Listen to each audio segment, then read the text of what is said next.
Right, Hare Krishna, everyone.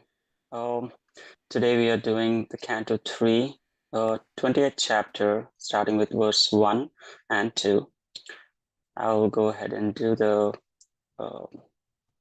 read the verse, synonyms and translation and purpose, and then we'll have some discussion on. Today is a good new chapter, so new section altogether, so it will be interesting. So, Shaunaka Uvacha Mahim Pratistham Adhyasya Saute Swayambhuvo Manuhu Kanyanvatisthat Dvarani Marga Yavarajanmanam. Shaunaka Uvacha Mahim Pratistham Adhyasya Saute Swayambhuvo Manuhu Kanyanvatisthat Dvarani Marga Yavarajanmanam. Word to word. Shaunaka, Uvacha said, Mahim, the earth, Pratistham, situated, Adhyasya, having secured, Saute, O Suta Goswami, Swayambhuvaha, Swayambhuva, Manuhu, Manu, Kani, what, Anvatisthat, performed, Dvarani, ways, Margaya, to get out, Avara, later, Janmanam, of those to be born. Translation purport by His Divine Grace A.C. Bhaktivedanta Swami Srila Prabhupada Ki Jai. Sri Shaunaka inquired, O Suta Goswami, after the earth was again situated in its orbit, what did Swayambhuva Manu do to show the path of liberation to persons who were to take birth later on? Purport. The appearance of the Lord as the first born incarnation occurred during the time of Swayambhuva Manu, whereas the present age is in the period of Vaivashvata Manu. Each Manu's period lasts 72 times the cycle of 4 ages, and one cycle of ages equals 4,320,000 solar years. Thus, 4.32 million into 72 solar years is the reign of one Manu. In each Manu's period, there are many changes in many ways. There are 14 Manus within one day of Brahma. It is understood here that Manu creates scriptural regulations for the salvation of the conditioned souls who come to the material world for material enjoyment. The Lord is so kind that any soul who wants to enjoy in this material world is given full facility for enjoyment, and at the same time, he is shown the path of salvation. Shaunaka Rishi, therefore, inquired from Suta Goswami, what did Swayambhuva Manu do after the reinstatement of the earth in its orbital situation? Text 2. Shatta Maha Bhagavataha Krishnasya Suhrut Yastatyaja Krajam Krishne Sapatyam Agavaniti. Word to word. Shatta Vidura Maha Bhagavataha, a great devotee of the Lord. Krishnasya, of Lord Krishna. Ekantikaha, unalloyed devotee. Suhrut, intimate friend. Yaha, Ihu. Tatyaja, abandoned. Agrajam, his elder brother, King Dhritarashtra. Krishna, toward Krishna. Sa apatyam, along with his 100 sons. Agavan, offender. Iti, thus. Translation. Shaunaka Rishi inquired about Vidura, who was a great devotee and friend of Lord Krishna, and who gave up the company of his elder brother because the latter, along with his sons, played tricks against the desires of the Lord. Purport. The incident referred to here is that Vidura left the protection of his elder brother Dhritarashtra, went traveling everywhere to sacred places, and met Maitreya at Haridwar. Shaunaka Rishi here inquires about the topics of the conversation between Maitreya Rishi and Vidura. Vidura's qualification was that he was not only a friend of the Lord, but also a great devotee. When Krishna tried to stop the war and mitigate the misunderstanding between the cousin brothers, They refused to accept his counsel. Therefore, Kshatta or Vidura was unsatisfied with them, and he left the palace. As a devotee, Vidura showed by example that anywhere that Krishna is not honored is a place unfit for human habitation. A devotee may be tolerant regarding his own interests, but he should not be tolerant when there is misbehavior toward the Lord or the Lord's devotee. Here the word Agavan is very significant, for it indicates that the Kauravas, Dhritarashtra's sons, lost the war because of being sinful in disobeying the instructions of Krishna. Start with the prayers. Om Ajnana Timirandasya Jnananjana Shalakaya Chakshur Unmilitam Yena Tasmai Shri Gurave Namaha. Ma Om Vishnupadaya Krishna Preshtaya Bhutale Srimate Bhaktivedanta Swami Iti Namani. Namaste Saraswate Deve Kauravani Pracharini Nirvishesha Shunyavadi Paschatya Deshatarani. Jai Shri Krishna Chaitanya Prabhu Nityananda Shri Advaita Gadadhar Shivasadi Gaura Bhakta Vrinda. Hare Krishna Krishna Krishna Hare Hare Hare Rama Rama Rama Hare Hare. Narayanam Namaskrityam Naran Sheva Narottamam Devim Saraswatim Vyasam Tato Jayam Udirayut. Okay. So again, we are starting the new chapter and the entire new section in this canto, chapter 20.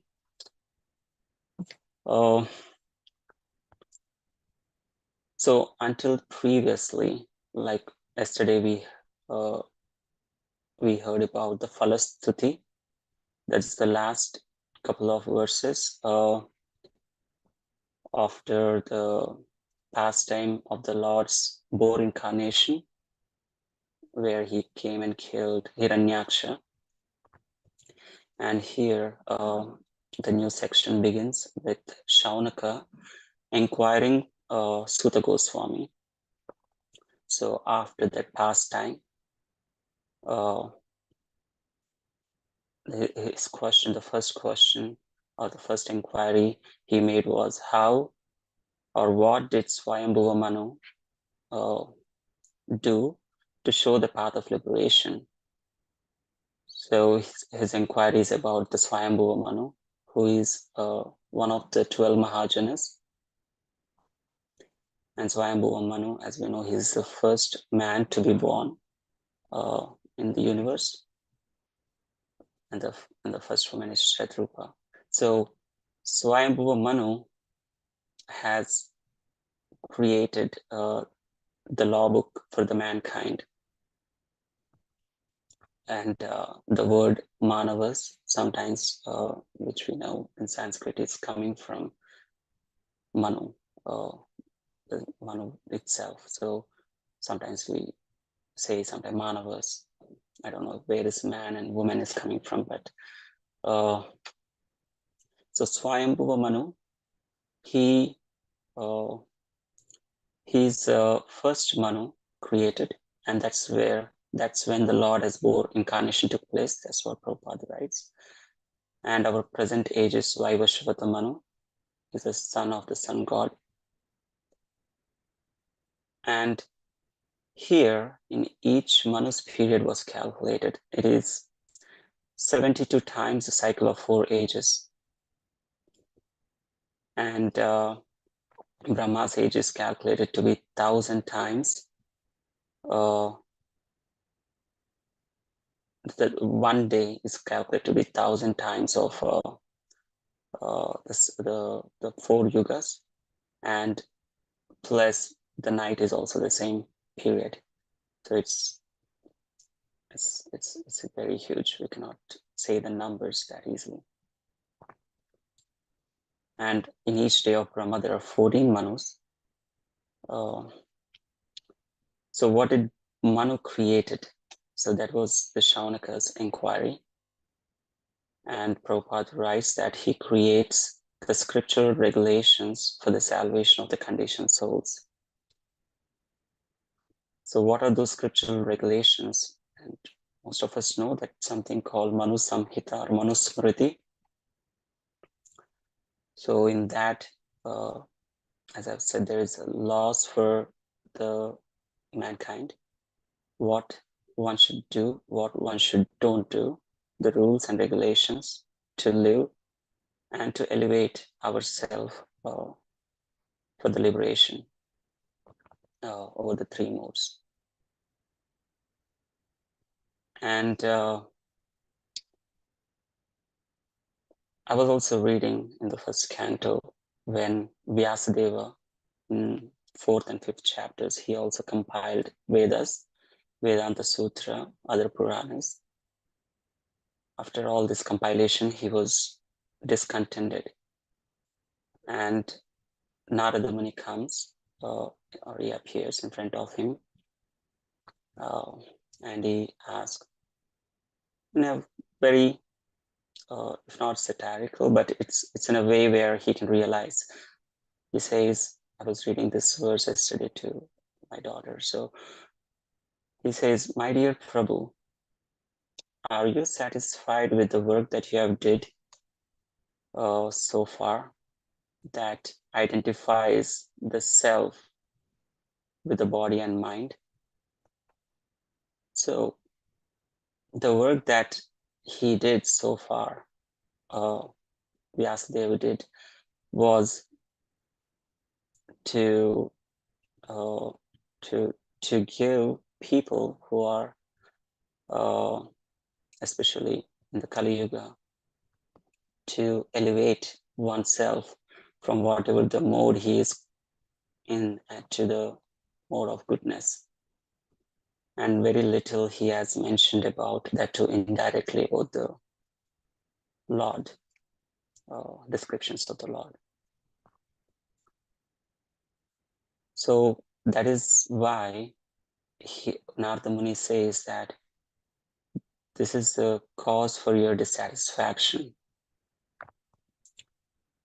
So similarly, the Manu Samhita or any other scriptural regulations can bring one to the mode of, to the higher modes and even up to the point of liberation. But we won't get satisfied with it, right? As Narada Muni said, Maharaj, His Holiness Rampada Swami Maharaj also says in his lecture, talking about that purport, saying, if you or Vyasadeva is dissatisfied, the readers of his scriptures will certainly be dissatisfied too. Therefore, Narada Muni advises to describe the glories of the Lord, which therefore came Srimad Bhagavatam. So these scriptural regulations are therefore important, as Srila Prabhupada says that one should follow scriptural regulations very carefully. At the same time, it is important to an extent where we elevate our consciousness from the lower modes. So the four regulative principles that we think about, or we as a devotees, we try to practice. That is one example. And there are so many examples in Manu Samhita as well, are there, which we don't follow, which is not possible, or which is not convenient. So we can say anything, but it is not at this time and age. And there were so many controversies as well if you bring up those topics. But however, we should practice. Yesterday we were reading Canto 7, Prahlad Maharaj's in our Srimad Bhagavatam reading group. Shravanam Kirtanam Vishnu Smaram, that verse. And in that, the deity worship comes, the Smaranam. Prabhupada gives about 2-page long purport about, he describes all the angas, and he talks about all the rules and regulations there. it is too many. It's not easy to follow. And therefore we make so many offenses. Therefore we incur sins. That's why in the age of Kali Yuga, the chanting of Hare Krishna Mahamantra is prescribed by Sri Chaitanya Mahaprabhu, which is both the means and end towards the Lord. So again, the scriptural regulations are important. Is what have been understood, but again, that should be important only to the extent where we are progressing in our sadhana. I was also hearing from one of the lectures from Hariprasad Prabhu. He talks about all the urges, nectar of instruction. You might know that he gave like very extensive details or classes on nectar of instruction is on YouTube. Those who don't know, please read. It's really good. In that, he talks about these Vegas urges, and there he mentions in topic relation to the regulations when somebody asks a question, oh Prabhu, this is not easy, how we should practice not to, or practice regulations, or practice how we should not make offenses, all the don'ts that were given, do's and don'ts. So he replies that, so most of us devotees are trying to focus on anartha nivrutti. That is, of course, the major part. But according to our acharyas, there is also something called artha pravrutti. So in that, in anartha nivrutti, we focus on what we shouldn't do or what we should do. It's more of rules and regulations. In artha pravrutti, there is, on the other side, it's a positive attachment. What we should do positively, that we should get taste for the attraction for the Lord. And Prabhupada writes in relation to this, how we get taste is you chant, therefore your heart gets cleansed, and then you realize the Lord's form. This on a very high platform. It's, not very easy cakewalk, or it is not for a sadhaka right away. But once you keep chanting, anartha nivritti goes away. And then you come to the nishta, all the stages. So that time you realize the Lord's form. After realizing the Lord's form, the next step is that you realize the Lord's qualities. And then later on, you realize and understand the Lord's associates. So therefore, we should not right away jump to understand the associates of the Lord, like gopis, Vrindavan, like Mother Yashoda. We can do is glorify them, but not try to understand. I want to imitate them or something like that. So this, again, the rules are necessary. One should follow. So in the second verse, Shaunaka Rishi inquires about Vidura. In the beginning of the chapter, or the canto 3, Maharaj Parikshit asked to Sukadev Goswami about Vidura. That's where we start to hear more about Vidura. And it's very in detail explained who is Vidura, whom did he meet, why did he left the palace, how did he come in contact with Uddhava, and also Maitreya Rishi. And then we hear their conversations all through long the canto 3. And here Shaunaka Rishi inquired again about Vidura.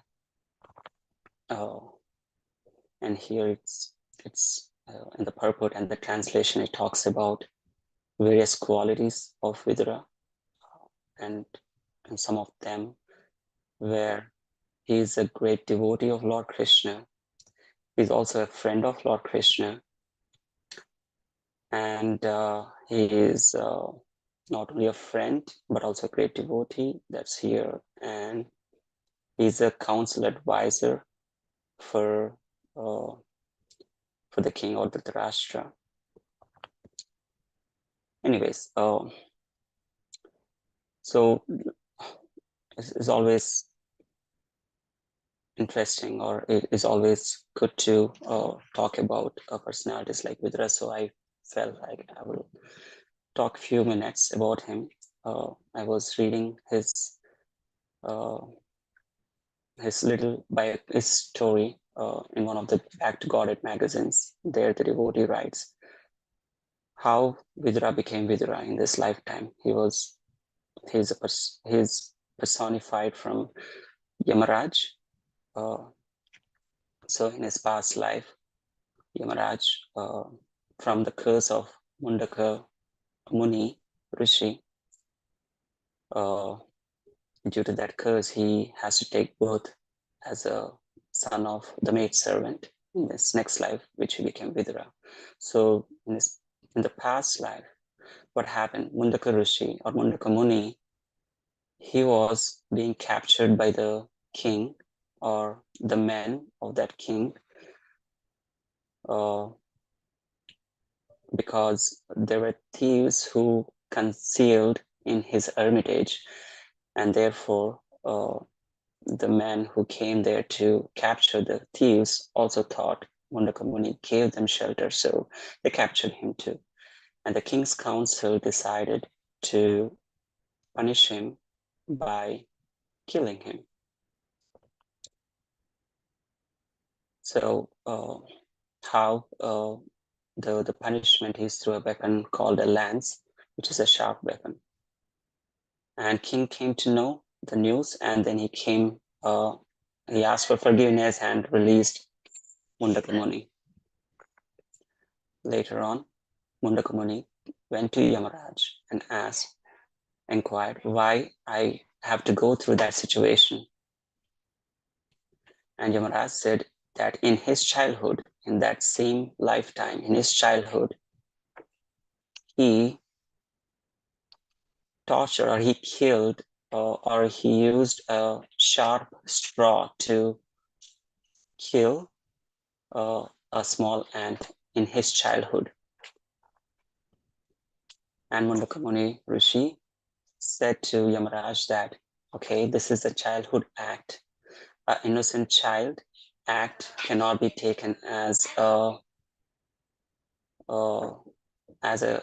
sin or whatever the sin that you gave me a result of that sin that is not accepted, and therefore he cursed. So Vidura was born to a maid servant and Vyasadeva. And later on, he became the advisor council for the kingdom. So what is the cause that he left the protection of his elder brother Dhritarashtra, or why he left the kingdom? So before the battle of Kurukshetra, so many tried to convince or educate Dhritarashtra and his sons, but none of them was able to successfully convince him. And among them, Vidura was the topmost. He is his elder brother. He has compassion. He has all the good qualities. He is the Dharma personified as his Yamaraj himself. So therefore, even he was born of a Shudra. As a Shudra, he has all the knowledge. So he tried to counsel them, but none of them listened. And therefore, Krishna himself came as a messenger to give that message. Let's not do this battle. However, they did not listen, and therefore Vidura, at one last time, he tried to convince Dhritarashtra, saying, Dhritarashtra, whatever you're doing is not as per Dharma. Your son, Duryodhana, you have a lot of attachment for him, and due to him, your other 99 sons you are going to lose if this battle is going to happen. Krishna is on their side. Therefore, sorry, give me a second.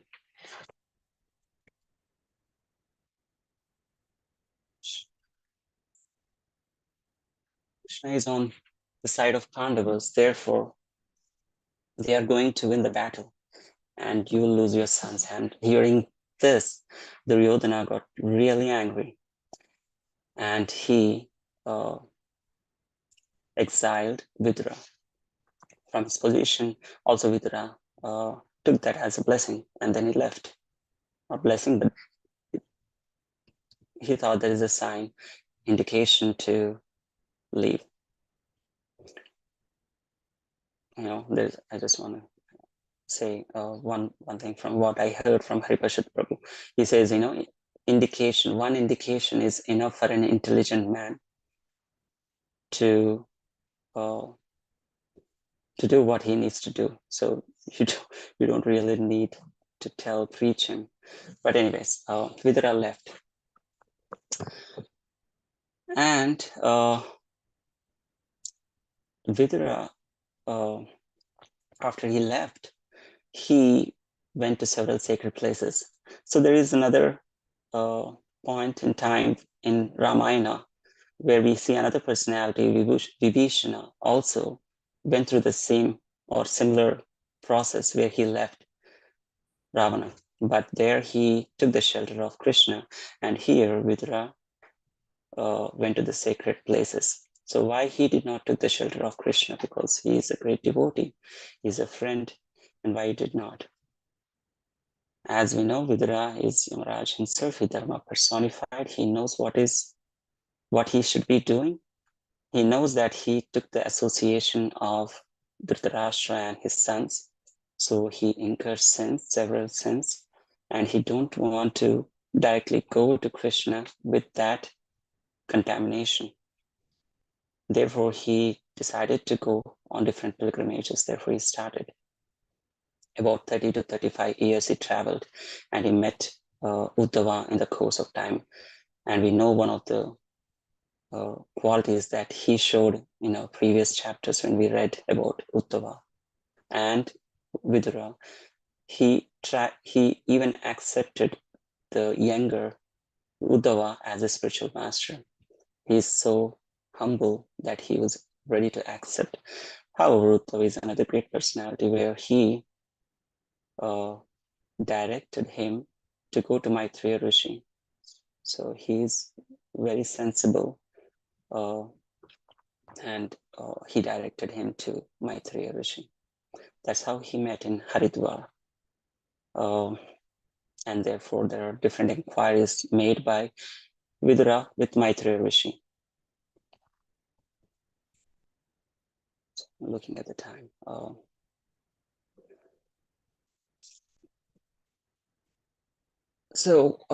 Just want to talk about one more point, that a devotee may be tolerant regarding his own interests, but he should not be tolerant with their behavior toward the Lord or Lord's devotee is not right.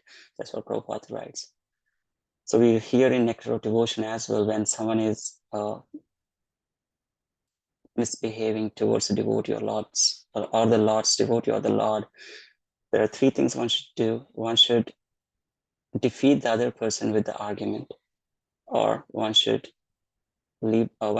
actually take suicide or die if he is not able to do that. If he's not able to do about two, he should leave that place immediately. Now, these are the three things. So what I would like to talk about that is being tolerant is one of the quality that Vidura displayed. So I was thinking from Haripashat Prabhu when he spoke about these Vegas, he touched upon the angry, the Krodha Vega. So the cause for the Krodha Vega, the root where it evolves is the desire for attachment or how the desire evolves for attraction. In Bhagavad Gita, we see Ichcha and Dvesha, desire and Dvesha. So these two, from that, the anger is evolved. So one knows that and tries to detach from those two things, both desire and Dvesha, which we know how we can get detached is by putting them in service of the Lord. Then one can overcome the anger part. So one should be tolerant enough, not tolerate as a coward or uncontrolled behavior. One should be tolerant enough, only to an extent where in our Krishna consciousness practice, where the devotee or the Lord is being criticized. That is where he mentioned. Okay, I know it's a working day. I'll not take so much time more. Thank you so much for attending today's Srimad Bhagavatam. My sincere gratitude to all of you, to my Guru Maharaj, and also the lecture that I heard from Hariparshad Prabhu and all the Vaishnavas. Please forgive if I misspoke anything. That is anything fault in my session today. If you have any discussion, maybe a few minutes, it's the time.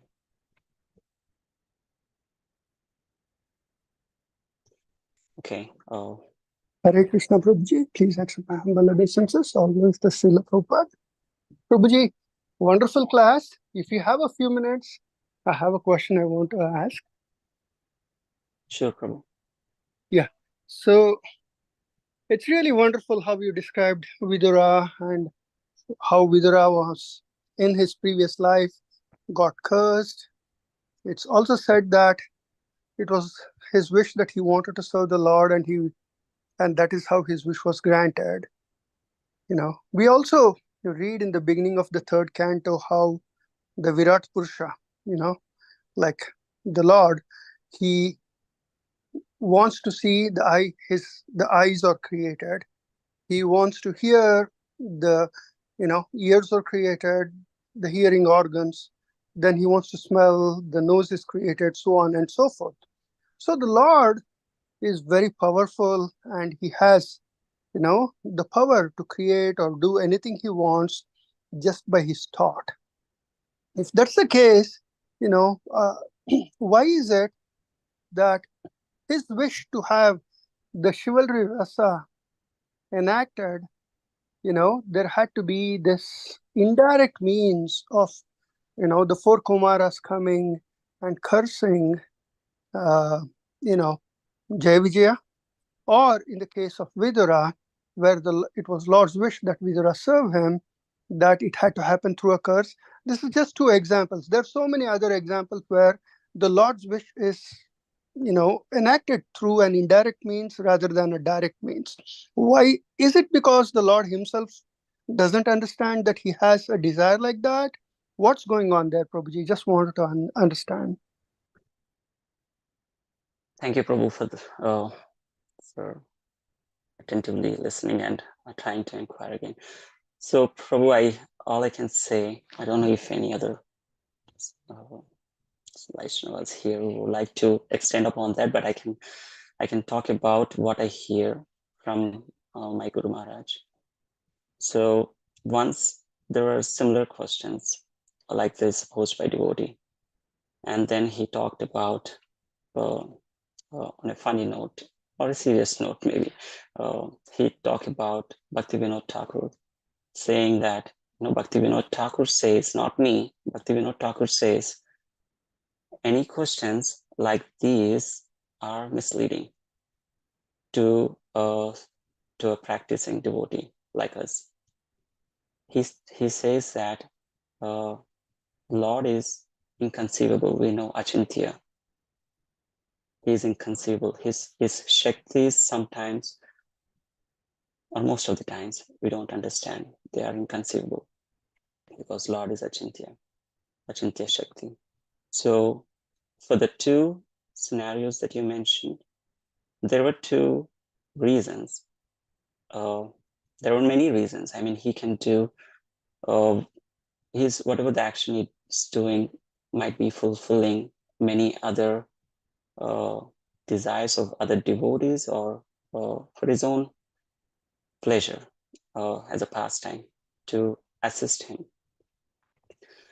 In Kumaras, we know, I mean, our acharyas, through their revelations or through the scriptures, we know there are multiple reasons why Jaya Vijaya has to come through. And top three coming through my mind is Jaya Vijaya want to serve because Lord want to, or Lord don't have anyone to go through that rasa, chivalry rasa. And Mother Lakshmi Devi has went through something where Jaya Vijaya stopped while Lord is resting, so she's not happy with that. And one of that reason says that, okay, Jaya Vijaya should be punished. And the Kumaras also, there is a reason where they want to be turned to be devotees. Until that point, they are Brahman realized. So there is a reason there too. So there could be multiple other reasons why Lord has to do something at some time, at that time. So in Vidura case, I mean, I feel something similar must have been there, reasons. I without knowing the exact reasons, I cannot speak, but I hope you get the point, Prabhu. So why Lord is doing this? Did I answer your question, or you have a specific thing to talk No, about? Prabhu. Thank you. You are very clear. Thank you so much. Thank you. Okay. I think Lakshmikant Prabhu is in a meeting. I will end the call. If no one has any questions, Vanchakalpatarubhyascha Kripa Sindhubhya Evacha Patitanam Pavanebhyo Vaishnavebhyo Namo